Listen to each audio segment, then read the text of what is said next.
Hello everyone, तो स्वागत है आप सभी लोगों का रिसोर्स यूपीपीएससी के एक नए वीडियो में। ये हमारा उत्तराखंड पीसीएस स्पेशल है, स्पेशल यूके पॉलिटी यानी कि उत्तराखंड की पॉलिटी, और ये पेपर नंबर 9 है। वैसे तो मुझे 5, 6, 7 वो अपलोड करने थे, बट चूंकि मुझे ये स्पेशल का पेपर लगा तो मैंने सोचा पहले इसको अपलोड कर देती हूँ, इसके बाद में वो नंबरिंग से चलते रहेंगे। 2-3 चीज़ें मुझे कमेंट के द्वारा पूछी जा रही तो मैं आपको बता दूँ। एक तो क्वेश्चन आ रहा है कि मुझे पीडीएफ फॉर्म में ही क्वेश्चन प्रोवाइड करा दीजिए।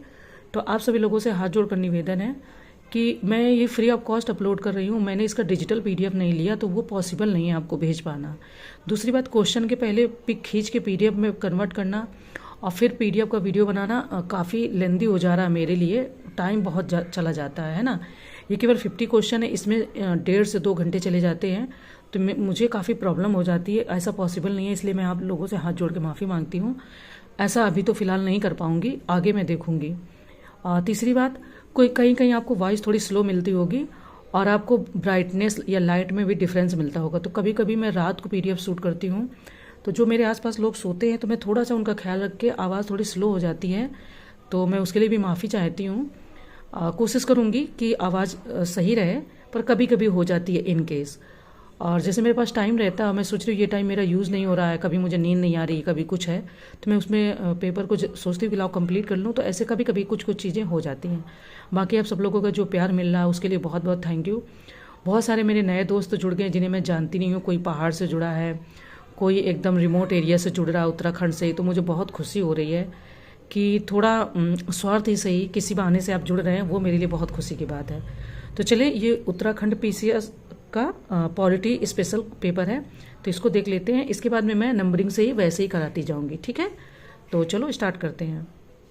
देखिए, फर्स्ट क्वेश्चन ही कह रहे हैं कि 8 जून निम्नलिखित पर विचार करें। ऑप्शन फर्स्ट, 8 जून 2020 में उत्तराखंड के चमोली जिले में स्थित गैरसैंण को उत्तराखंड के ग्रीष्मकालीन राजधानी घोषित कर दिया गया था। सेकंड कह रहे कि उत्तराखंड राज्य 9 नवंबर 2000 को भारतीय गणतंत्र के 27वें राज्य के रूप में अस्तित्व में आया। तो कूट दिया गया है ऑप्शन कि नीचे दिए गए विकल्पों में से सही उत्तर चुनिए। ऑप्शन ए केवल फर्स्ट, बी केवल सेकंड, सी फर्स्ट और सेकंड दोनों, डी इनमें से कोई नहीं। बात करें यहाँ पर तो 8 जून 2020 में उत्तराखंड के चमोली जिले में स्थित गैरसैंण को उत्तराखंड की ग्रीष्मकालीन राजधानी घोषित कर दिया गया था, और उत्तराखंड राज्य प्रारंभ में उत्तरांचल 9 नवंबर 2000 को भारतीय गणतंत्र के 27वें राज्य के रूप में अस्तित्व में आया। तो सी ऑप्शन हमारा यहाँ पर इस तरीके से सही हो जाता है, ठीक है। नेक्स्ट क्वेश्चन कह रहे हैं कि निम्नलिखित में से गलत विकल्प का चयन कीजिए, ठीक है। ऑप्शन फर्स्ट, उत्तरांचल नाम परिवर्तन अधिनियम 2006 में अस्तित्व में आया था। सेकंड, अगस्त 2006 में केंद्रीय मंत्रिपरिषद ने उत्तरांचल राज्य का नाम बदलकर उत्तराखंड करने की मांगों को स्वीकार कर लिया था। थर्ड है, दिसंबर 2006 में तत्कालीन राष्ट्रपति एपीजे अब्दुल कलाम द्वारा हस्ताक्षरित एक बिल द्वारा 1 जनवरी 2007 से उत्तरांचल को उत्तराखंड के रूप में जाना जाने लगा था। तो कह रहे हैं ऑप्शन है केवल फर्स्ट, बी केवल सेकंड, सी केवल थर्ड, या डी इनमें से कोई नहीं। इनमें से कितने ऑप्शन गलत हैं? तो बात करें, उत्तरांचल नाम परिवर्तन अधिनियम 2006 अस्तित्व में आया।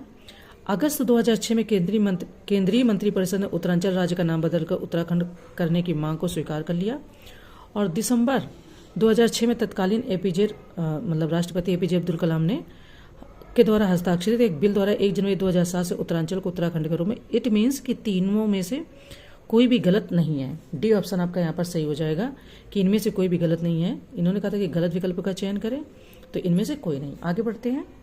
नेक्स्ट बात ये भी है कि 1-2 लोगों का कमेंट आया था कि आप बहुत स्लो बता रही हैं, तो मैं कोशिश करती हूँ। अब आपने ये अर्थव्यवस्था को जो टेस्ट पेपर देखा होगा, इसमें मैंने वैसे ही वॉइस को बढ़ा रखा है, मतलब स्पीड में भी बढ़ा रखा है। तो अगर ज़्यादा आपको स्लो लग रहा है तो आप अपने उससे भी मैनेज कर सकते हैं, उसको थोड़ा सा बढ़ा लीजिए। कोशिश तो हम करते हैं, बट सेव होने के बाद कभी कभी वॉइस उतना नहीं मतलब कि तेज हो पाती है, स्पीड नहीं मेंटेन होती, तो कर लीजिएगा, ठीक है। नेक्स्ट क्वेश्चन है कि निम्नलिखित में से गलत विकल्प का फिर से चयन करना है, ठीक है, उत्तराखंड राज्य के संबंध में। अब ये आपका, जैसे हम लोग बोलते हैं कि यूपी स्पेशल है, ऐसे ही आपका ये यूके स्पेशल है, ओके। फर्स्ट ऑप्शन है प्रथम राज्यपाल सुरजीत सिंह बरनाला, बी ऑप्शन है प्रथम मुख्यमंत्री नित्यानंद स्वामी, सी ऑप्शन है प्रथम विधानसभा अध्यक्ष Prakash Pant, and D option है कि प्रथम मुख्य न्यायाधीश उत्तराखंड उच्च न्यायालय अशोक अभेद्र देसाई। अब इसमें से कौन सा गलत विकल्प है वो बताना है। बात करें, प्रथम राज्यपाल सुरजीत सिंह बरनाला आपका करेक्ट है। प्रथम मुख्यमंत्री नित्यानंद स्वामी, ये भी आपका करेक्ट है। प्रथम विधानसभा अध्यक्ष अंतरिम प्रकाश पंत, ठीक है, विधानसभा अध्यक्ष अंतरिम प्रकाश पंत, एंड डी प्रथम मुख्य न्यायाधीश उत्तराखंड उच्च न्यायालय अशोक अभेद देसाई। तो यहाँ पे प्रथम विधानसभा अध्यक्ष केवल लिख दिया, यहाँ पे अंतरिम नहीं लिखा है, ठीक है। तो यहाँ पर अंतरिम होता तो फिर सही था, बट ये यहीं पर मिस्टेक हो गया, तो ये ऑप्शन ही इसका गलत ऑप्शन सुमेलित है। चलिए आगे बढ़ते हैं। नेक्स्ट क्वेश्चन है कि निम्नलिखित में से सही विकल्प का चयन कीजिए। ऑप्शन ए, उत्तराखंड राज्य SC/ST आयोग के प्रथम अध्यक्ष doctor RBS Rawat. B option है, उत्तराखंड राज्य लोक सेवा आयोग के प्रथम अध्यक्ष नारायण राम आर्य। सी, उत्तराखंड अधीनस्थ सेवा चयन आयोग के प्रथम अध्यक्ष NP नवानी। एंड डी, राज्य के प्रथम लोकायुक्त न्यायमूर्ति SHA रजा। तो कह रहे हैं कि इसमें से सही विकल्प का चयन कीजिए। उत्तराखंड राज्य SC/ST आयोग के प्रथम अध्यक्ष नारायण राम आर्य। बात करें तो उत्तराखंड अधीनस्थ सेवा चयन आयोग के प्रथम अध्यक्ष डॉक्टर RBS रावत। देखिए ये यहाँ पर इन्होंने कहा है कि डॉक्टर RBS रावत, जबकि अध्यक्ष थे नारायण राम आर्य, तो ये आपका यहाँ पर गलत सुमेलित है। दूसरी बात, उत्तराखंड राज्य लोक सेवा आयोग के प्रथम अध्यक्ष NP नवानी, ये कह रहे हैं कि उत्तराखंड राज्य लोक सेवा आयोग के प्रथम अध्यक्ष नारायण राम आर्य, ये भी गलत हो गया। उत्तराखंड अधीनस्थ सेवा चयन आयोग के प्रथम अध्यक्ष NP नवानी, तो ये यहाँ पे अपने आप गलत हो जाएगा, है ना। राज्य के प्रथम लोकायुक्त न्यायमूर्ति SHA रजा, तो ये आपका फिलहाल डी ऑप्शन हमारा यहाँ पर सही हो जाता क्वेश्चन के हिसाब से। चलिए आगे बढ़ते हैं, नेक्स्ट क्वेश्चन देखते हैं। नेक्स्ट क्वेश्चन है कि निम्न में से गलत विकल्प का चयन करें, ठीक है। ऑप्शन फर्स्ट, वर्ष 2002 से 2020 के बीच उत्तराखंड विधानसभा में सीटों की कुल संख्या 71 थी, जिसमें एक सीट एंग्लो इंडियन समुदाय के सदस्य के लिए आरक्षित की गई थी। ऑप्शन सेकंड कह रहे हैं कि 104वें संविधान संशोधन अधिनियम 2019 के द्वारा 25 जनवरी 2020 को एंग्लो इंडियन समुदाय के सदस्य के लिए आरक्षित उस एक सीट को समाप्त कर दिया गया था, जिससे विधानसभा में सीटों की कुल संख्या अब 71 से घटकर 70 हो गई है। तो ये यहाँ पर पूछ रहे हैं कि ऑप्शन ए केवल फर्स्ट, बी केवल सेकंड, सी फर्स्ट और सेकंड दोनों, डी इनमें से कोई नहीं, मतलब कौन सा कथन इनमें से गलत है। बात करें क्वेश्चन की, वर्ष 2002 से 2020 के बीच उत्तराखंड विधानसभा में सीटों की कुल संख्या 71 थी, जिसमें एक सीट एंग्लो इंडियन समुदाय के लिए आरक्षित थी, सेम वही बात है। तो 71 से घट के 70 हो गई, तो डी ऑप्शन है कि क्योंकि दोनों सही है, पूछा है गलत विकल्प, तो अब डी हो गया, क्योंकि गलत विकल्प इनमें से कोई भी नहीं है, ठीक है। आई होप चीज़ें मैं समझा पा रही हूँ, क्योंकि दूसरा राज्य है तो थोड़ा सा चीज़ों को समझने में टाइम लगता है। तो चलिए नेक्स्ट क्वेश्चन देखते हैं। नेक्स्ट हमारा क्वेश्चन कह रहा है कि निम्न में से गलत विकल्प का चयन कीजिए, ठीक है। ये जो टेस्ट सीरीज बनाने वाले हैं ना, इन्होंने हमेशा गलत विकल्प ज़्यादा डाल रखा है। फर्स्ट ऑप्शन है कि देश के अन्य राज्यों की तरह ही उत्तराखंड राज्य का भी शासन प्रशासन संविधान के अध्याय 6 अनुच्छेद 152 से 237 तक के अनुरूप संचालित किया जाता है, ठीक है। सेकंड ऑप्शन कह रहे हैं कि भारत के संविधान के अनुसार राज्य में शासन की संसदीय प्रणाली लागू की गई है, जिसके 3 प्रमुख अंग इस प्रकार हैं। थर्ड, राज्य में शासन की संसदीय व्यवस्था के अंतर्गत कार्यपालिका, राज्यपाल, मंत्रिपरिषद, सचिवालय एवं विभाग, विधायिका, राज्यपाल, विधानसभा एवं महाधिवक्ता तथा उच्च एवं अधीनस्थ न्यायालय आते हैं। तो ऑप्शन पूछा है केवल ऑप्शन ए केवल फर्स्ट, बी केवल सेकंड, सी केवल थर्ड या डी इनमें से कोई नहीं। अब इनमें से कौन सा कथन गलत है वो हमें बताना है, ठीक है। बात करें तो राज्य में शासन की संसदीय व्यवस्था के अंतर्गत, ठीक है, कार्यपालिका, ओके, राज्यपाल, मंत्रिपरिषद, सचिवालय एवं विभाग एवं महाधिवक्ता, विभाग, विधायिका, राज्यपाल, विधानसभा एवं महाधिवक्ता तथा उच्च एवं अधीनस्थ न्यायालय आते हैं, ठीक है। तो ये कह रहे हैं कि सी ऑप्शन इन्होंने बताया है कि यहाँ पर ये थोड़ा सा इसका आंसर मिसमैच है, तो आप चाहे तो इसको स्किप कर सकते हैं। क्वेश्चन के हिसाब से आंसर उन्होंने सी को दिया है, चूंकि विकल्प गलत चुनने का बोल रहे हैं तो थोड़ा सा मिसमैच है, तो मैं इसे स्किप कर देती हूँ। आप भी इसको चाहे तो स्किप कर दें और चाहे तो आप गूगल करके इसको अटेंड कर सकते हैं। हम फिलहाल बढ़ते हैं नेक्स्ट क्वेश्चन की ओर।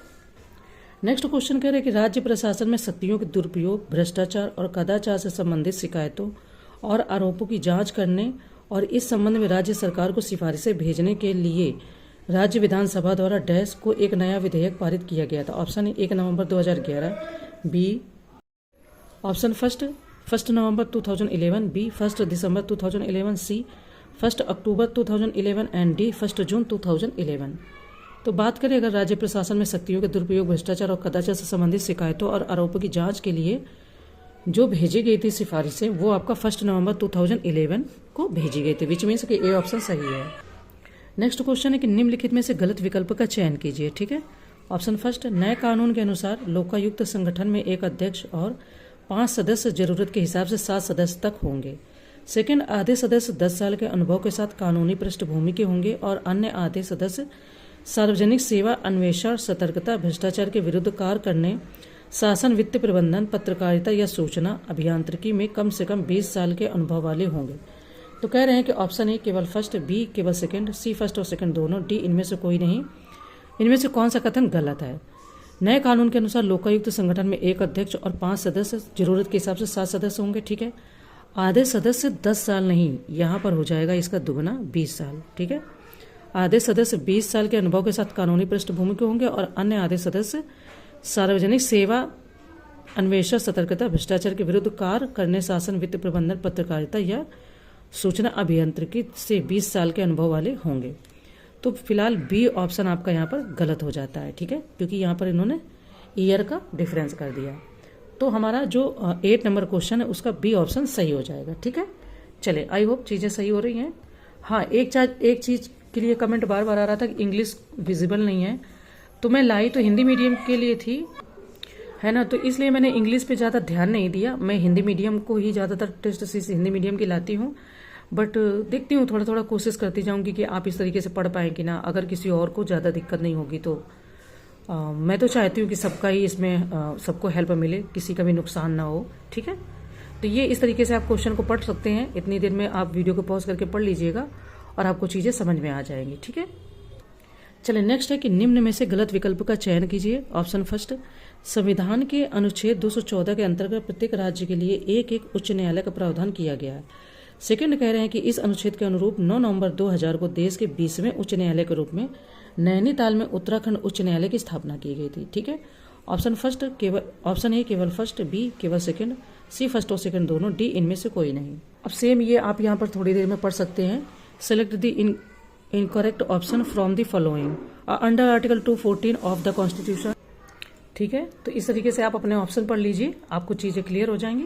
हम बढ़ते हैं फिलहाल नेक्स्ट क्वेश्चन की ओर। ठीक है, देखिए नेक्स्ट कह रहे हैं कि निम्नलिखित में से सही विकल्प का चयन करें। 2019 आंकड़ों के अनुसार ऑप्शन फर्स्ट, उत्तराखंड की विधानसभा की कुल सीटों की संख्या 70 है। सेकंड, उत्तराखंड विधानसभा में अनुसूचित जाति के लिए आरक्षित सीटों की कुल संख्या 13 है। थर्ड करें, उत्तराखंड विधानसभा में अनुसूचित जनजाति के लिए आरक्षित सीटों की कुल संख्या 2 है।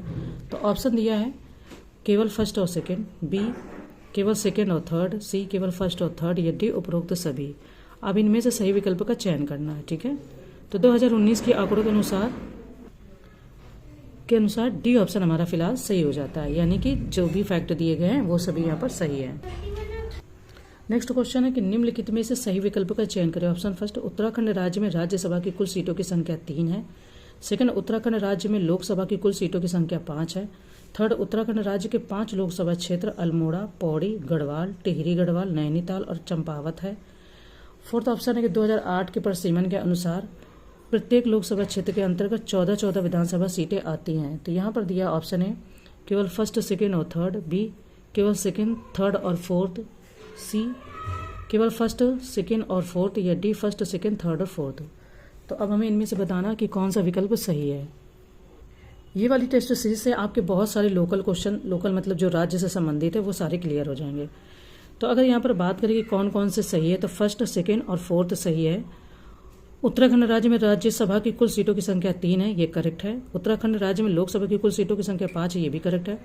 उत्तराखंड राज्य के 5 लोकसभा क्षेत्र अल्मोड़ा, पौड़ी गढ़वाल, टिहरी गढ़वाल, नैनीताल और हरिद्वार, विच मीन्स कि ये जो चंपावत दिया है ये नहीं है, यहाँ पर हरिद्वार हो जाएगा। ठीक है, क्या हो जाएगा, तो हरिद्वार। तो इसलिए थर्ड ऑप्शन जो है वो हमारा गलत हो जाएगा। तो इस तरीके से सी ऑप्शन हमारा यहाँ पर सही हो जाता है, फर्स्ट, सेकेंड और फोर्थ। ठीक है, चलो आगे बढ़ते हैं। नेक्स्ट क्वेश्चन कह रहे हैं कि निम्नलिखित में से गलत विकल्प का चयन करना है। ऑप्शन फर्स्ट, उत्तराखंड राज्य में पंचायती राज कानून के अंतर्गत न्याय पंचायतों का भी गठन किया गया, जो कुछ मामलों में 500 रुपए तक के मामलों की सुनवाई कर सकती हैं। सेकेंड, मार्च 2008 में पारित पंचायत संशोधन अधिनियम के अनुसार पंचायतों में महिलाओं के लिए आरक्षण 33% से बढ़ाकर 50% तक कर दिया गया है। तो ऑप्शन दिया गया है केवल फर्स्ट, बी केवल सेकंड, सी फर्स्ट और सेकंड दोनों, डी इनमें से कोई नहीं। अब बताना कि इनमें से कितने विकल्प गलत है। तो फिलहाल आपके इनमें से कोई भी विकल्प गलत नहीं है। हम बढ़ते हैं नेक्स्ट क्वेश्चन की ओर और देखते हैं अपना नेक्स्ट क्वेश्चन। नेक्स्ट क्वेश्चन है कि निम्नलिखित पर विचार करें। ऑप्शन फर्स्ट, उत्तराखंड में पंचायती राज व्यवस्था सर्वप्रथम 15 अगस्त 1947 को लागू की गई थी। सेकंड करें कि उत्तराखंड में पंचायती राज व्यवस्था संयुक्त प्रांत पंचायती राज अधिनियम 1947 या 1947 के अंतर्गत लागू की गई थी। तो नीचे दिए गए विकल्पों में से सही विकल्प का चयन कीजिए। ऑप्शन ए केवल फर्स्ट, बी केवल सेकंड, सी फर्स्ट और सेकंड दोनों, डी इनमें से कोई नहीं। अब इनमें से जो विकल्प दिए गए उनमें से सही उत्तर बताना है। तो क्वेश्चन है हमारा यहाँ पर जिस हिसाब से अगर बात करें, देखो उत्तराखंड में पंचायती राज व्यवस्था सर्वप्रथम 15 अगस्त 1947 को लागू किया गया था और उत्तराखंड यानी कि आपके दोनों ही ऑप्शन सी ऑप्शन सही है। ठीक है, तो फिर और पढ़ के बताने की कोई ज़रूरत नहीं है। हाँ, ये आपका इंग्लिश ट्रांसलेशन है तो इसको भी आप देखते चलें। अगर मैं भूल जाती हूँ कई बार तो फिर कोशिश करती हूँ कि ना बोलूँ, क्योंकि मैं पूरा हिंदी मीडियम से टोटल दिखाती हूँ क्वेश्चन जो रहता है, टेस्ट सीरीज लाती हूँ, तो इसलिए थोड़ा सा इसमें वो लगता है। नेक्स्ट कह रहे हैं कि निम्नलिखित में से गलत विकल्प का चयन करना है। ठीक है, ऑप्शन फर्स्ट, वर्ष 1961 से पंचायती राज व्यवस्था को त्रिस्तरीय रूप में लागू किया गया था। सेकंड, उत्तर प्रदेश क्षेत्र समिति एवं जिला परिषद अधिनियम 1961 के अंतर्गत पंचायती राज व्यवस्था को त्रिस्तरीय स्वरूप में लागू किया गया था। तो ऑप्शन दिया, हो सकता है यहाँ पे उत्तर प्रदेश ना हो, उत्तर प्रदेश की जगह उत्तराखंड हो, या मान लो देखते हैं क्वेश्चन पूछ रहे हैं कि गलत विकल्प इनमें से कितने हैं। ऑप्शन ए केवल फर्स्ट, बी केवल सेकंड, सी फर्स्ट और सेकंड दोनों, डी इनमें से कोई नहीं। तो आपका गलत विकल्प इनमें से कोई नहीं है, यानी कि डी ऑप्शन सही है। तो उत्तर प्रदेश क्षेत्र समिति एवं जिला परिषद अधिनियम 1961 के अंतर्गत पंचायती राज व्यवस्था को त्रिस्तरीय स्वरूप में लागू किया गया था। तो ये आपका यहीं से संबंधित है। आगे बढ़ते हैं। नेक्स्ट क्वेश्चन है कि निम्नलिखित में से गलत विकल्प का चयन करें। ऑप्शन फर्स्ट, त्रिस्तरीय पंचायती व्यवस्था के सबसे निचले स्तर पर ग्राम पंचायत होती है। सेकंड, ग्राम पंचायत के गठन के लिए पहाड़ी क्षेत्रों में कम से कम 500 और मैदानी इलाकों में कम से कम 1000 और अधिकतम 10,000 की आबादी होनी चाहिए। थर्ड कह रहे हैं कि किसी भी ग्राम पंचायत में सदस्यों की संख्या 5 से कम व 15 से अधिक नहीं हो सकती है। तो यहाँ पर ऑप्शन दिया है ए केवल फर्स्ट, बी केवल सेकंड, सी केवल थर्ड या डी इनमें से कोई नहीं। अब बताना है हमें कि इनमें से कितने विकल्प आपके गलत हैं। तो सारे ही विकल्प हमारे फिलहाल सही हैं, तो अब गलत होने का कोई चांस ही नहीं है। तो डी ऑप्शन यहाँ पर है कि कोई भी ऑप्शन इनमें से गलत नहीं है। अब इनको मैं इतनी जल्दी बता के आगे निकल रही हूँ तो इसका मतलब ये नहीं कि आप छोड़ दें, इसको आप पीडीएफ में अच्छे से पढ़िएगा, है ना। पूरा पढ़ के बताने में ज़्यादातर लोगों को कमेंट आता है कि आप पूरा पढ़ के बताती हैं तो टाइम ज़्यादा चला जाता है। ये आप तब तक इंग्लिश को फटाक से देख लीजिए। हम बढ़ते हैं नेक्स्ट क्वेश्चन की तरफ, ठीक है, ताकि सबका भला होता रहे। जो हिंदी मीडियम का है उसे भी क्वेश्चन मिलते रहे और जो इंग्लिश का है उसे भी, ठीक है। चलें, नेक्स्ट क्वेश्चन है कि वर्ष 2002-03 में प्रथम चरण में 29 विषयों में से उत्तराखंड राज्य सरकार ने केवल डैश से संबंधित कार्यकलाप उत्तरदायित्व प्रशासनिक इकाइयों, कमियों एवं वित्तीय संसाधनों को ग्राम पंचायतों को हस्तांतरित करने का निर्णय लिया था। तो ऑप्शन ए 12 विषयों, बी 14 विषयों, सी 16 विषयों या डी 18 विषयों। बात करें तो वर्ष 2002-03 में प्रथम चरण में 29 विषयों में से उत्तराखंड राज्य सरकार ने केवल 14 विषयों, ठीक है, यानी कि बी ऑप्शन 14 विषयों से संबंधित कार्यकलाप उत्तरदायित्व प्रशासनिक इकाइयों, कमियों एवं वित्तीय संसाधनों को ग्राम पंचायतों को हस्तांतरित करने का निर्णय लिया था, ठीक है। चलें आगे बढ़ते हैं। तो ये आपका दिया गया है in the year 2002-03 in the first phase out of 29 subjects the state government, ठीक है, समथिंग। तो इस तरीके से ये सारे ऑप्शन दिए गए हैं, तो आप देख लीजिए। चलें फिलहाल हम देखते हैं नेक्स्ट क्वेश्चन। नेक्स्ट है कि निम्नलिखित में से गलत विकल्प का चयन करना है, ठीक है। ऑप्शन फर्स्ट, एक या एक से अधिक गांवों को मिलाकर गठित ग्राम पंचायत के अधीन पंजीकृत मतदाताओं को मिलाकर बनी सभा ग्राम सभा कहलाती है, ठीक है। सेकंड, एक ग्राम सभा में केवल एक पंचायत होती है। थर्ड, आवास समूह को ग्राम सभा घोषित करने, उसका नाम निर्धारित करने आदि का कार्य राज्य सरकार करती है। तो ऑप्शन दिया है कि ए केवल फर्स्ट, बी केवल सेकंड, सी केवल थर्ड या डी इनमें से कोई नहीं। अब इनमें से कितने विकल्प गलत हैं वो बताना है। फिलहाल आपके सारे विकल्प सही है, यानी कि डी ऑप्शन सही है। तो इसमें से कोई भी विकल्प रॉन्ग या गलत नहीं है। ये इस तरीके से आप देख लीजिए वीडियो को पॉज करके, तो आपको चीज़ें क्लियर हो जाएंगी, है ना। चले आगे बढ़ते हैं। नेक्स्ट कह रहे हैं कि निम्न में से गलत विकल्प का चयन कीजिए, ठीक है। ऑप्शन फर्स्ट, ग्राम सभा की आम बैठकें वर्ष में 3 बार आयोजित की जाती हैं। सेकंड, ग्राम प्रधान इन आम सभाओं की अध्यक्षता करता है। थर्ड, ग्राम स्तर में शिक्षा, स्वास्थ्य एवं कल्याण समितियों की सभापति महिला ही होती है। तो ऑप्शन दिया है ए केवल फर्स्ट, बी केवल सेकंड, सी केवल थर्ड या डी इनमें से कोई नहीं। अब इनमें से कितने विकल्प गलत है ये हमें बताना है। तो बात करें तो आपकी केवल फर्स्ट ऑप्शन गलत है, विच मीन्स कि फर्स्ट ग्राम सभा की आम बैठकें वर्ष में 2 बार आयोजित की जाती हैं। ये कह रहे कि यहाँ पर 3 बार, तो 3 बार नहीं होगा, ये आपकी 2 बार हो जाएंगे। ठीक है, बाकी 2 ऑप्शन आपके जो दिए गए हैं rest of the second and third ये आपके सही हैं। ओके, तो हम बढ़ते हैं नेक्स्ट क्वेश्चन की तरफ। ये आपका इसका इंग्लिश ट्रांसलेशन रहेगा, तो इस तरीके से रहेगा, आप देख लें। चलिए नेक्स्ट कह रहे कि निम्नलिखित पर विचार करें। ऑप्शन फर्स्ट, न्याय पंचायतों को भारतीय दंड संहिता के अंतर्गत मामूली आपराधिक मामलों में भी सजा देने का अधिकार दिया गया है। सेकंड, न्याय पंचायतें इन मामलों में 1000 रुपये तक का जुर्माना भी लगा सकती हैं, लेकिन जेल नहीं भेज सकती। तो कह रहे नीचे दिए गए विकल्पों में से सही उत्तर का चयन कीजिए।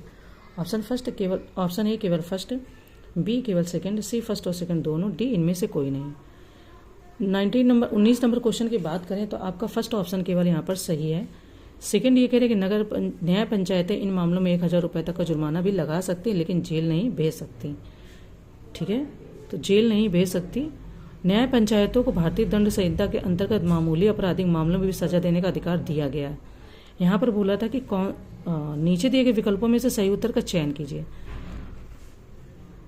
अब देखिए यहाँ पर सिर्फ डिफरेंस कितना है, ये 1000 रुपये नहीं होगा, ये यहाँ पर हो जाएंगे 100 रुपीज़। ठीक है, केवल 100 रुपये का जुर्माना लगाने का प्रावधान है, तो केवल ऑप्शन ए ही फिलहाल आपका यहाँ पर सही होगा। ओके, चलिए आगे बढ़ते हैं।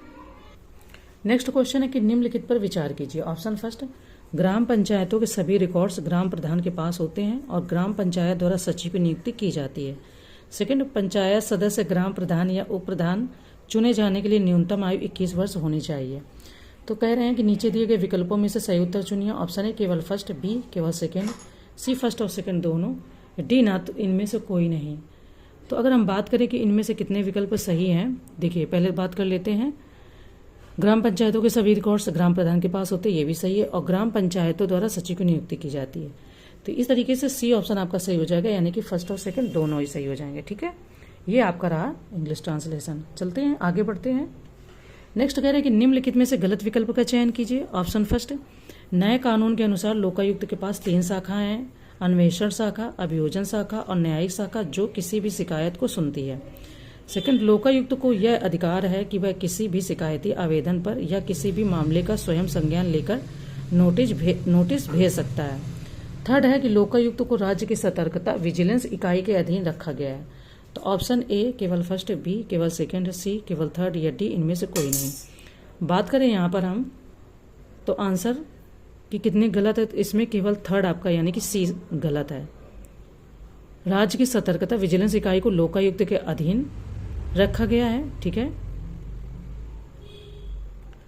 एंड देखो इसको समझने में परेशान नहीं होना। इन्होंने कहा ये हमारा क्वेश्चन दिया गया है, इसका जो फैक्ट नंबर 3 है, लोकायुक्त को राज्य की सतर्कता विजिलेंस इकाई के अधीन रखा गया है, जबकि इसका सही आंसर क्या होगा कि राज्य की सतर्कता विजिलेंस इकाई को लोकायुक्त के अधीन रखा गया। तो इसमें कंफ्यूज मत होना, इसको पढ़ने में जैसे अभी एक पॉलिटी का था ना क्वेश्चन, उसमें मैं भी कंफ्यूज हो गई थी, फिर मैंने आपको मैसेज किया था, है ना, तो परेशान नहीं होना। तो चलो आगे बढ़ते हैं, और ये आपका रहा इसका लोकायुक्त और विजिलेंस कमीशन का इंग्लिश ट्रांसलेशन। हम बढ़ते हैं नेक्स्ट क्वेश्चन की ओर। नेक्स्ट क्वेश्चन है कि निम्नलिखित में से गलत विकल्प का चयन कीजिए। ऑप्शन फर्स्ट, उत्तराखंड राज्य में पंचायती राज प्रणाली 22 अप्रैल 1994 को संवैधानिक निकाय के रूप में लागू किया गया था। सेकंड कह रहे हैं उत्तराखंड राज्य में पंचायती राज प्रणाली को 73वें संविधान संशोधन 1992 के अनुक्रम में उत्तर प्रदेश पंचायत विधि संशोधन विधेयक 1994 के अंतर्गत संवैधानिक निकाय के रूप में लागू किया गया था। तो ऑप्शन दिया गया है केवल फर्स्ट, बी केवल सेकंड, सी फर्स्ट और सेकंड दोनों, डी इनमें से कोई नहीं। अब बताना कि इनमें से कितने विकल्प गलत है। तो इनमें से कोई भी विकल्प गलत नहीं है, इसलिए आपका डी ऑप्शन हो जाएगा। ठीक है, बाकी चीज़ें आप अच्छे से पढ़ लेना। मैं पूरा PDF से आंसर बता ही नहीं रही हूँ, सिर्फ आपको मेन चीज़ें बता के आगे बढ़ जा रही हूँ ताकि वीडियो बहुत लंबा ना हो। चलो आगे बढ़ते हैं। नेक्स्ट कह रहे हैं कि निम्न में से कौन सा विकल्प गलत है। फिर ये गलत ही पूछ रहे हैं। ऑप्शन फर्स्ट, भारतीय संविधान के अनुच्छेद 153 के अनुसार प्रत्येक राज्य में एक राज्यपाल होगा जो संवैधानिक प्रमुख के रूप में कार्य करेगा। बी कह रहे हैं कि राज्यपाल की नियुक्ति राष्ट्रपति द्वारा केंद्रीय मंत्रिपरिषद की सलाह पर की जाती है। थर्ड, सी कह रहे हैं कि राज्यपाल की नियुक्ति करते समय संबंधित राज्य के मुख्यमंत्री की भी सलाह ली जाती है, परंतु मुख्यमंत्री की सलाह बाध्यकारी नहीं होती है। एंड थर्ड कह रहे हैं कि उत्तराखंड के राज्यपाल को केवल कार्यपालिका शक्तियाँ और वित्तीय शक्तियाँ प्राप्त हैं। अब हमें इनमें से बताना है कि कौन सा विकल्प गलत है। ठीक है, तो अगर हम बात करें तो डी ऑप्शन यहाँ पर ये कह रहे हैं कि उत्तराखंड के राज्यपाल को कार्यपालिका शक्तियाँ, विधायी शक्तियाँ, न्यायिक शक्तियाँ और वित्तीय शक्तियाँ प्राप्त हैं। तो डी ऑप्शन हमारा यहाँ पर हो जाता है गलत, क्योंकि इन्होंने केवल कार्यपालिका शक्तियाँ और वित्तीय शक्तियाँ बताया, विधायी शक्तियाँ, न्यायिक शक्तियाँ नहीं बताया, बल्कि वो प्राप्त हैं। ठीक है, चलो आगे बढ़ते हैं। हाँ, ये आप जरूर देख लें, आपको सारा क्वेश्चन विजिबल हो रहा है आई होप की। नहीं होगा तो फिर आप कमेंट में बताइएगा, मैं और कोशिश करूँगी। ठीक है, नेक्स्ट क्वेश्चन है कि निम्नलिखित में से गलत विकल्प का चयन करें। ठीक है, ऑप्शन ए, राज्यपाल राष्ट्रपति के प्रसाद पर्यंत अपने पद पर बना रहता है। सेकंड, राष्ट्रपति जब भी चाहे राज्यपाल को उसके पद से हटा सकता है या किसी दूसरे राज्य के राज्यपाल के रूप में नियुक्त कर सकता है। सी ऑप्शन कह रहे हैं कि राज्यपाल कभी भी अपना त्याग पत्र राष्ट्रपति को संबोधित करते हुए दे सकता है। एंड डी, राज्यपाल को भारत के राष्ट्रपति द्वारा और उनकी अनुपस्थिति में भारत के उपराष्ट्रपति द्वारा पद और गोपनीयता की शपथ दिलाई जाती है। तो ये कह रहे हैं क्वेश्चन में कि इसमें से जो भी कथन गलत है वो हमें बताना है। देखो, वैसे तो आपने सारे फैक्ट सुन लिए, तो आपको आइडिया तो लग गया होगा कि इसमें से कथन कौन सा गलत है। चूंकि डी ऑप्शन आपका गलत है, राज्यपाल राष्ट्रपति के प्रसाद पर्यंत अपने पद पर बना रहता है, बात सही है। राज्यपाल को पद और गोपनीयता की शपथ संबंधित राज्य के उच्च न्यायालय का मुख्य न्यायाधीश तथा उसकी अनुपस्थिति में उस उच्च न्यायालय का वरिष्ठतम न्यायाधीश शपथ दिलाता है, ना कि राष्ट्रपति या उपराष्ट्रपति। ओके, तो इस तरीके से क्लियर हो गई उनकी चीज़ें। ये आपका इंग्लिश ट्रांसलेशन है। नेक्स्ट कह रहे हैं कि निम्नलिखित में से गलत विकल्प का चयन कीजिए। ऑप्शन फर्स्ट, भारतीय संविधान के अनुच्छेद 164 के अनुसार राज्यपाल पहले मुख्यमंत्री की नियुक्ति करता है और मुख्यमंत्री की सलाह पर राज्यपाल अन्य मंत्रियों की नियुक्ति करता है। सेकंड कह रहे हैं, तीसरी अनुसूची में इस प्रयोजन के लिए दिए गए प्रारूप के अनुसार राज्य की विधानसभा या विधान परिषद का प्रत्येक सदस्य अपना स्थान ग्रहण करने से पहले राज्यपाल के समक्ष शपथ लेगा या प्रतिज्ञान करेगा और उस पर अपने हस्ताक्षर करेगा। तो ऑप्शन है हमारा ए केवल फर्स्ट, बी केवल सेकंड, सी फर्स्ट और सेकंड दोनों, डी इनमें से कोई नहीं। अब बताना है कि इनमें से कौन सा कथन गलत है। तो फिलहाल डी ऑप्शन सही है, यानी कि इनमें से कोई भी कथन गलत नहीं है। ठीक है, नेक्स्ट क्वेश्चन है कि निम्नलिखित में से गलत विकल्प का चयन करें। ऑप्शन ए, राज्यपाल राज्य के महाधिवक्ता के रूप में, तो कह रहे हैं कि राज्यपाल राज्य के महाधिवक्ता के रूप में उच्च न्यायालय के न्यायाधीश बनने के योग्य व्यक्ति को नियुक्त करता है। सेकंड, किसी राज्य की सरकार की समस्त कार्यपालिका कार्यवाही राज्यपाल के नाम पर की जाती है। सी ऑप्शन है, अनुच्छेद 168 के अनुसार राज्य विधानसभाओं के गठन का प्रावधान किया गया है। एंड डी, अनुच्छेद कह रहे हैं डी ऑप्शन में आर्टिकल 169 के अनुसार प्रत्येक राज्य में एक विधानमंडल होगा जो राज्यपाल से बनेगा। तो यहाँ पर गलत विकल्प का चयन करना है फिलहाल तो, और चारों विकल्प हमने पढ़ लिए हैं। तो इस तरीके से देखते हैं कि इस क्वेश्चन का क्या आंसर होना चाहिए। ठीक है, बात करें अगर यहाँ पर हम, ठीक है, अगर बात की जाए जो ये क्वेश्चन पूछ रहे हैं, अनुच्छेद 168 के अनुसार राज्य विधानसभाओं के गठन का प्रावधान किया गया है और अनुच्छेद 168 के अनुसार प्रत्येक राज्य में एक विधानमंडल होगा जो राज्यपाल से बनेगा। ठीक है, 169 की यहाँ कोई ज़रूरत नहीं है।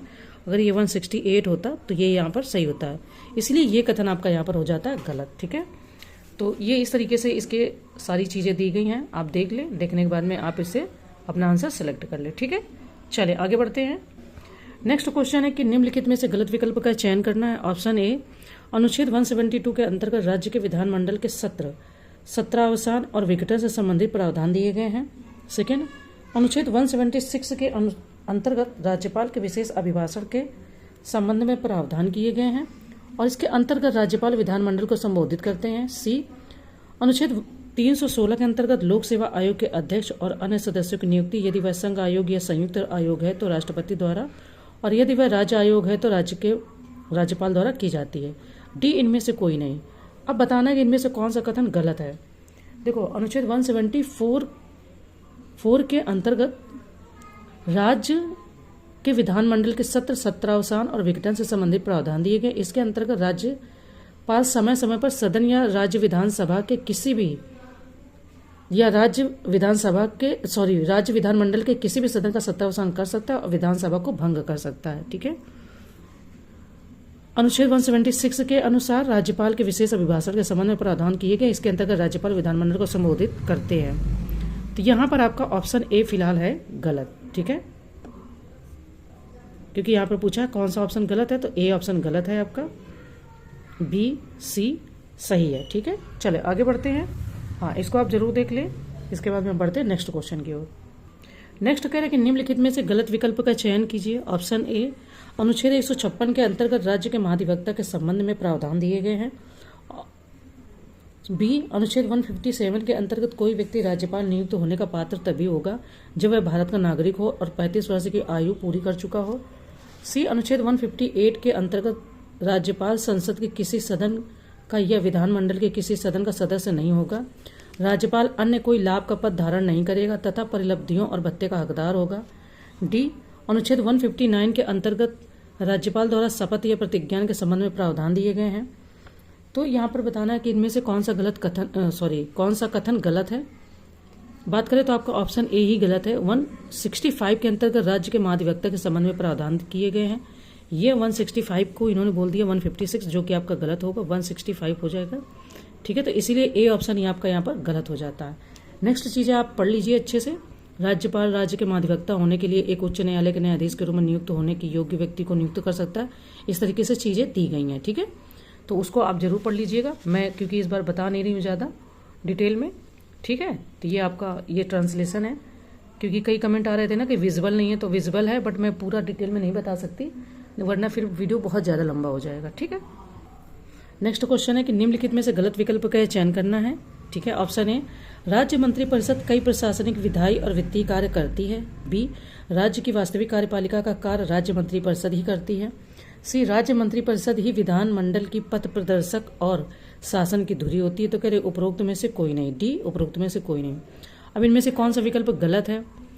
तो अगर बात करें तो डी ऑप्शन यहाँ पर है कि उपरोक्त में से कोई भी विकल्प गलत आपका नहीं है, यानी कि ये तीनों इफेक्ट अपने आप में सही है। ठीक है, ये राज्य से संबंधित बहुत अच्छे क्वेश्चन है, तो आपको इनको जरूर पढ़ लेना चाहिए क्योंकि इतने डिटेल में दिए गए हैं, तो बहुत अच्छा है। ठीक है, चलो आगे बढ़ते हैं।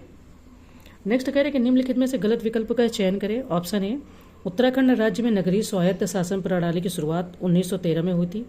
बी, मुख्यमंत्री राज्य कार्यपालिका का वास्तविक प्रमुख होता है। सी, मुख्यमंत्री के कार्यों और उत्तरदायित्वों की दृष्टि से उन्हें प्रधानमंत्री का लघु रूप कहा जा सकता है। डी, राज्य विधान परिषद के सदस्य का कार्यकाल 6 वर्ष होता है। तो यहाँ पर कह रहे हैं कि गलत विकल्प कौन सा है? तो उत्तराखंड राज्य में नगरीय स्वायत्त शासन प्रणाली की शुरुआत 1916 में हुई थी। ठीक है, ना कि 1913 में। तो ये आपका यहाँ पर गलत हो जाएगा, 1916 में हुई थी। तो ए ऑप्शन यहाँ पर आपका ये फैक्ट गलत है। हम बढ़ते हैं नेक्स्ट की ओर। नेक्स्ट कह रहे हैं कि निम्नलिखित में से गलत विकल्प का चयन करें। ठीक है, ऑप्शन ए, उत्तराखंड विधानसभा में अनुसूचित जनजाति के लिए आरक्षित 2 सीटें देहरादून का चक्राता तथा ऊधम सिंह नगर का नानक मत्ता है। बी, उत्तराखंड राज्य में प्रथम विधानसभा चुनाव 14 फरवरी 2002 को हुआ था, जिसमें कुल 54.34% मतदान हुआ था। सी, 2 मार्च 2002 को कांग्रेस के सांसद नारायण दत्त तिवारी ने राज्य के प्रथम निर्वाचित सरकार के मुख्यमंत्री के रूप में शपथ ली थी। एंड डी, इनमें से कोई नहीं। बताना इनमें से कितने कथन गलत हैं। तो आपका इनमें से डी ऑप्शन सही है, मतलब इनमें से कोई नहीं, यानी कि कोई भी कथन गलत नहीं है, सारे कथन आपके सही है, ए, बी और सी। ओके, तो ये चीज़ें अच्छे से क्लियर कर लेना। हम बढ़ते हैं नेक्स्ट की ओर, इसको जरूर आप देख लें। चलिए आगे बढ़ते हैं। नेक्स्ट क्वेश्चन है कि निम्नलिखित में से गलत विकल्प का चयन करें। ऑप्शन ए, आवश्यक प्रशासनिक सहायता एवं सलाह के लिए मुख्य सचिव के नेतृत्व में एक विशुद्ध रूप से प्रशासनिक निकाय का गठन किया गया है, जिसे राज्य सचिवालय कहा जाता है। बी, सचिवालय के प्रशासनिक प्रमुख को मुख्य सचिव कहा जाता है और प्रत्येक विभाग के सचिव को शासन सचिव कहा जाता है। सी, सचिवालय राज्य प्रशासन के पर्यवेक्षण, निर्देशन और नियंत्रण का कार्य करता है। एंड डी, सरकार के नीति निर्माण के लिए आवश्यक सामग्री एकत्रित करना, उसका विश्लेषण करना और राज्यपाल के समक्ष प्रस्तुत करना सचिवालय का कर्तव्य है। तो यहाँ पर बताना कि कौन सा कथन आपका गलत है। डी ऑप्शन की बात करें अगर, कह रहे हैं कि राज्य में जो स्थान और कार्य मुख्य सचिव का है, केंद्र में वही स्थान और कार्य कैबिनेट सचिव का है। मुख्य सचिव राज्य प्रशासन का धुरी है। यहाँ पर आवश्यक, जो इन्होंने बोला कि सरकार के नीति निर्माण के लिए आवश्यक सामग्री एकत्रित करना, ये आपका यहाँ पर हो जाता है गलत। तो डी ऑप्शन आपका है यहाँ पर गलत। ठीक है, चलो आगे बढ़ते हैं। नेक्स्ट कह रहे हैं कि निम्नलिखित में से सही विकल्प का चयन करें। ऑप्शन फर्स्ट, वर्तमान में उत्तराखंड राज्य में कुल तहसीलों की संख्या 110 है। उत्तराखंड राज्य बनने से पूर्व यहाँ केवल 49 तहसीलें ही थी। बी, उत्तराखंड राज्य में एक ही साथ 29 नई तहसीलों का गठन मई 2004 में लोकसभा के चुनाव से पूर्व किया गया था। थर्ड है, उत्तराखंड राज्य के गठन से पूर्व राज्य में विधानसभा की कुल 22 तथा विधान परिषद की 9 सीटें थी। तो कह रहे हैं यहाँ पर कि कितने ऑप्शन है, केवल फर्स्ट और सेकंड। बी, केवल सेकंड और थर्ड। सी केवल फर्स्ट और थर्ड, या डी उपरोक्त सभी। तो सही विकल्पों का चयन करना है, तो उपरोक्त सभी विकल्प आपके यहाँ पर सही है। ठीक है, 33 का डी ऑप्शन सही है। कह रहे हैं वर्तमान में उत्तराखंड में कुल तहसीलों की संख्या 110 है। उत्तराखंड राज्य बनने से पूर्व यहाँ 49 थी, तो ये सभी सही है। बहुत सारे आपके फैक्ट इनको इन टेस्ट सीरीज में तैयार हो जा रहे हैं, तो आप इन क्वेश्चनों को अगर तैयार कर लेते हैं, आपने पहले से पढ़ा, तो बहुत सारी चीज़ें आपकी क्लियर हो जाएंगी। नेक्स्ट कह रहे हैं कि कार्यकारी विभाग निदेशालय के संबंध में गलत विकल्प का चयन करें। ऑप्शन ए, राज्य प्रशासन में मंत्रिपरिषद सचिवालय के बाद तीसरा अवयव कार्यकारी विभाग निदेशालय होता है। बी, कार्यकारी विभाग निदेशालय नीतियों के कार्यान्वयन के लिए मुख्य रूप से जिम्मेदार संस्था है। सी, सामान्य एवं राजस्व प्रशासन में विभागाध्यक्ष के बाद मंडलायुक्त होता है, जो अपने मंडल की शक्ति एवं व्यवस्था, राजस्व ग्रहण एवं अन्य कार्यों को देखता है। एंड डी, मंडलायुक्त के नेतृत्व में जिले आते हैं। तो कह रहे हैं कि इनके संबंध में गलत विकल्प को बताना है। ठीक है, इनमें से कौन से विकल्प गलत है वो हमें बताना है। तो डी ऑप्शन कह रहे हैं मंडलायुक्त के नेतृत्व में जिले आते हैं, ये आपका ऑप्शन यहाँ पर गलत है। देखो ये गलत क्यों है, क्योंकि मंडलायुक्त के नीचे जिलाधिकारी के नेतृत्व में जिले होते हैं, और राज्य में कुल 13 जिले हैं। जिलाधिकारी के नीचे उप जिलाधिकारी के नेतृत्व में तहसीलें होती हैं, तो इसलिए ये कथन आपका गलत है। हम बढ़ते हैं नेक्स्ट क्वेश्चन की ओर। इसको आप देख ले, इधर आपका विजुअल भी हो रहा है, तो सही से आपको दिख जाएगा। ठीक है, थोड़ा सा वीडियो को पॉज करेंगे तो इतने देर में आप इतना पढ़ लेंगे। नेक्स्ट क्वेश्चन है कि निम्नलिखित में से सही विकल्प का चयन करें। ऑप्शन फर्स्ट, राज्य के संदर्भ में महाधिवक्ता के पद पर नियुक्त होने के लिए आवश्यक है कि वह भारत का नागरिक हो तथा वह 10 वर्ष से अधिक समय से न्यायिक कार्य से जुड़ा हो, या कम से कम 5 वर्ष से उच्च न्यायालय में अधिवक्ता का कार्य किया हो। सेकेंड ऑप्शन है, सेकेंड कह रहे हैं कि महाधिवक्ता कानूनी मामलों पर राज्यपाल को सलाह देता है और राज्यपाल द्वारा सौंपे गए कानूनी कार्यों को निष्पादित करता है। थर्ड, महाधिवक्ता सदनों की बैठकों में भाग ले सकता है, बोल सकता है, लेकिन मतदान नहीं कर सकता। तो ऑप्शन दिया गया है, ऑप्शन ए केवल फर्स्ट और सेकेंड, बी केवल सेकेंड और थर्ड, सी केवल फर्स्ट और थर्ड, या डी उपरोक्त सभी। इनमें से बताना है कि कितने कथन आपके यहाँ पर सही हैं। बात करें तो सेकेंड और थर्ड ऑप्शन हमारे सही हैं।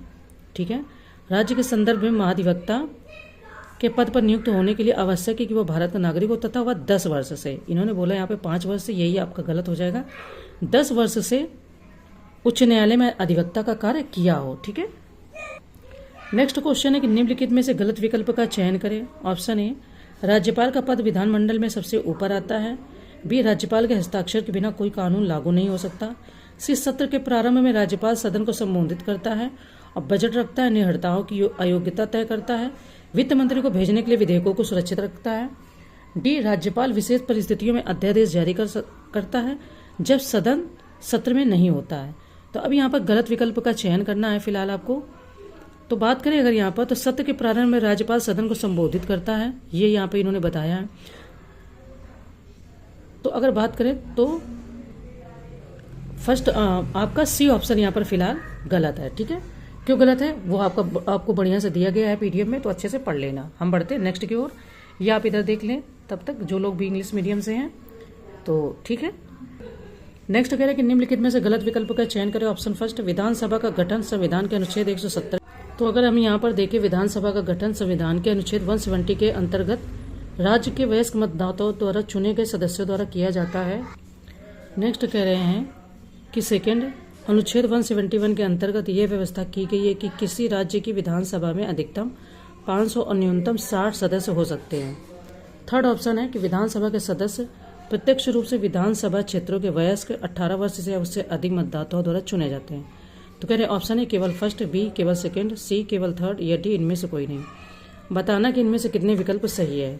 तो बात करें तो हमारा इन्होंने पूछा था कि निम्न में से कौन सा विकल्प गलत है, तो बी ऑप्शन हमारे यहाँ पर गलत है।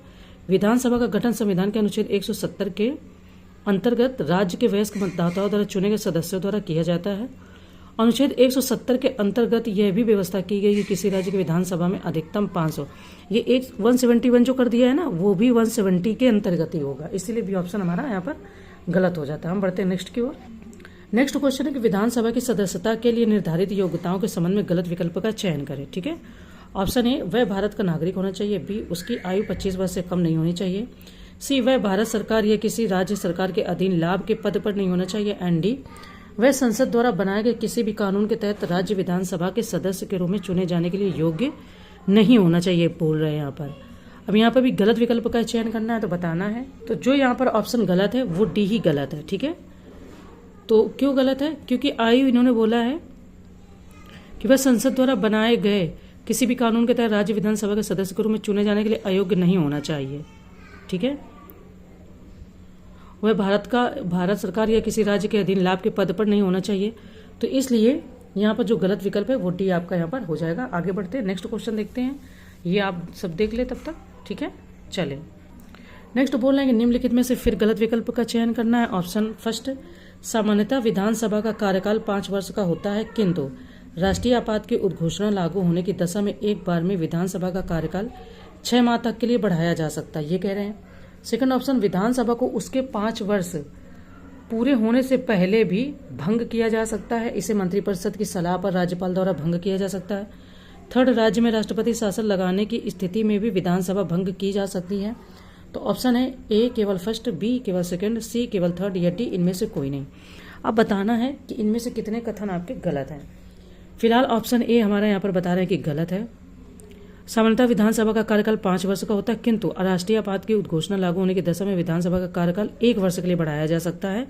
जो इन्होंने बोला कि 6 माह के लिए, तो 6 माह नहीं होगा, ये 1 वर्ष के लिए हो जाएगा। ठीक है, तो इसलिए ऑप्शन ए हमारा यहाँ पर हो जाता है गलत। सेकेंड और थर्ड आपका है सही। हम बढ़ते हैं नेक्स्ट क्वेश्चन की ओर। नेक्स्ट क्वेश्चन कह रहे हैं कि निम्नलिखित में से गलत विकल्प का चयन करें। ऑप्शन ए, विधानसभा की बैठक में गणपूर्ति कोरम के लिए कम से कम 1/10 सदस्यों की उपस्थिति अनिवार्य है तथा यह संख्या किसी भी परिस्थिति में 10 से कम नहीं होनी चाहिए। बी, विधानसभा का सत्र वर्ष में कम से कम 2 बार आहूत किया जाना आवश्यक है।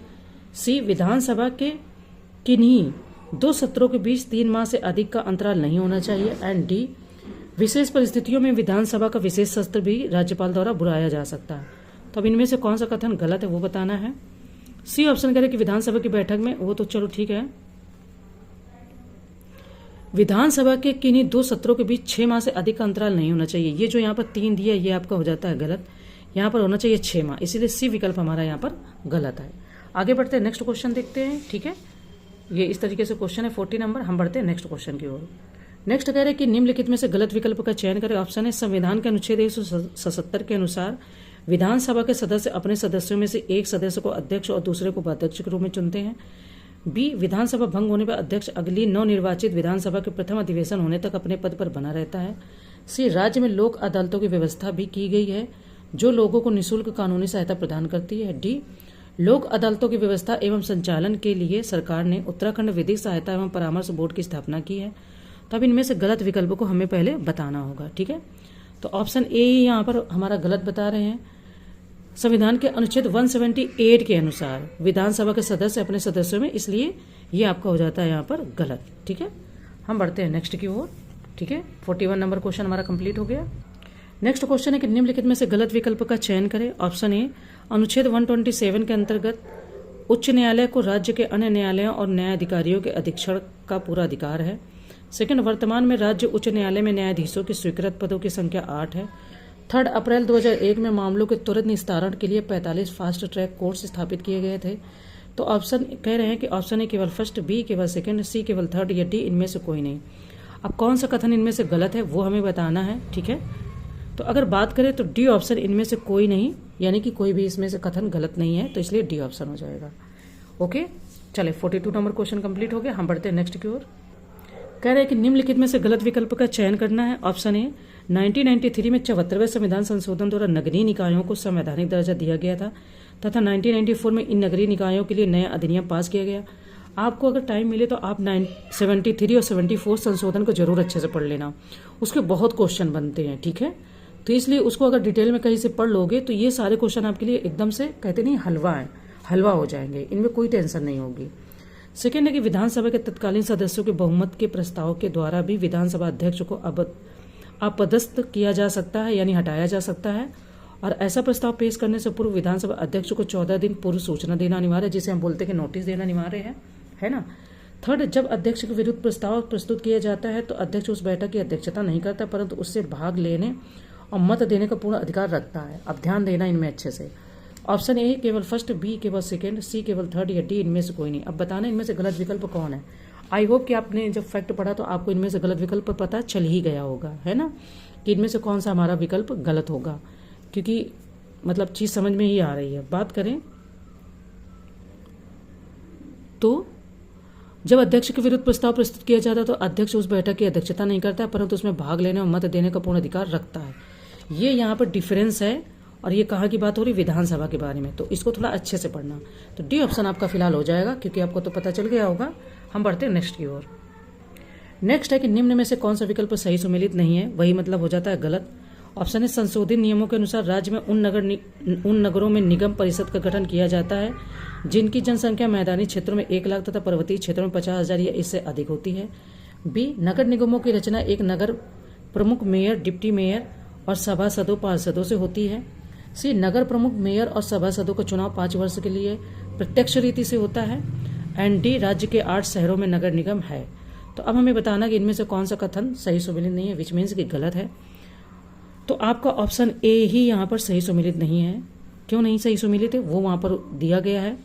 ये कह रहे हैं कि 1 लाख तथा पर्वतीय क्षेत्रों में 50,000 या उससे अधिक होती है। क्या, तो जनसंख्या की बात हो रही है।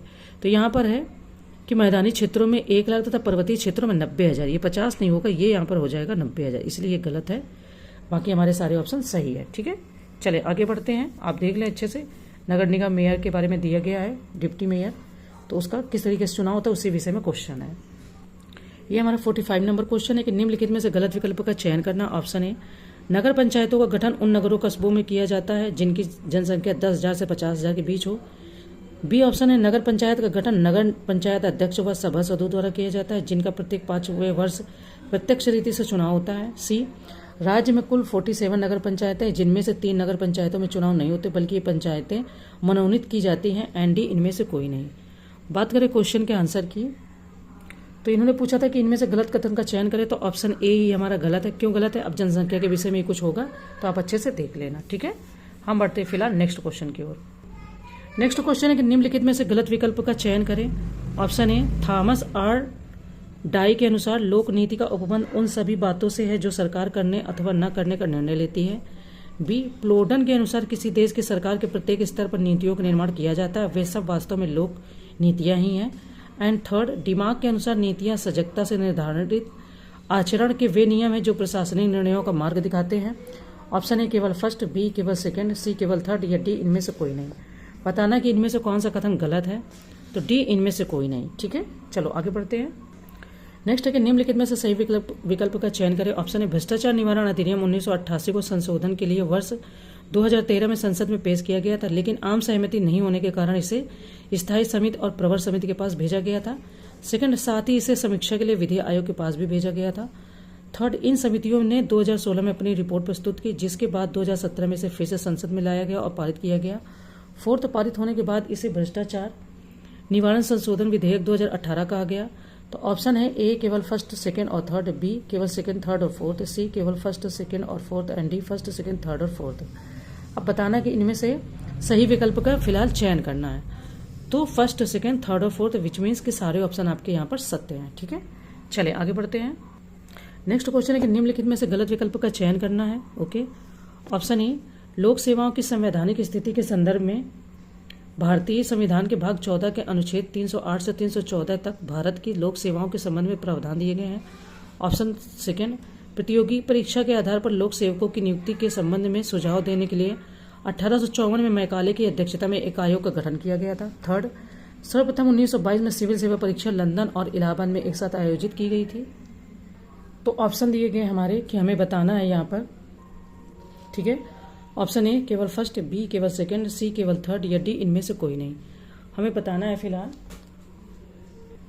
देखिए, अगर बात करें क्वेश्चन की तो डी ऑप्शन यानी कि इनमें से कोई नहीं। सारे ऑप्शन आपके गलत हैं, कोई भी कथन यहाँ पर गलत, सॉरी सारे ऑप्शन आपके सही है, कोई भी कथन यहाँ पर गलत नहीं है। ठीक है, चले आगे बढ़ते हैं। ये इस तरीके से आप देख लें।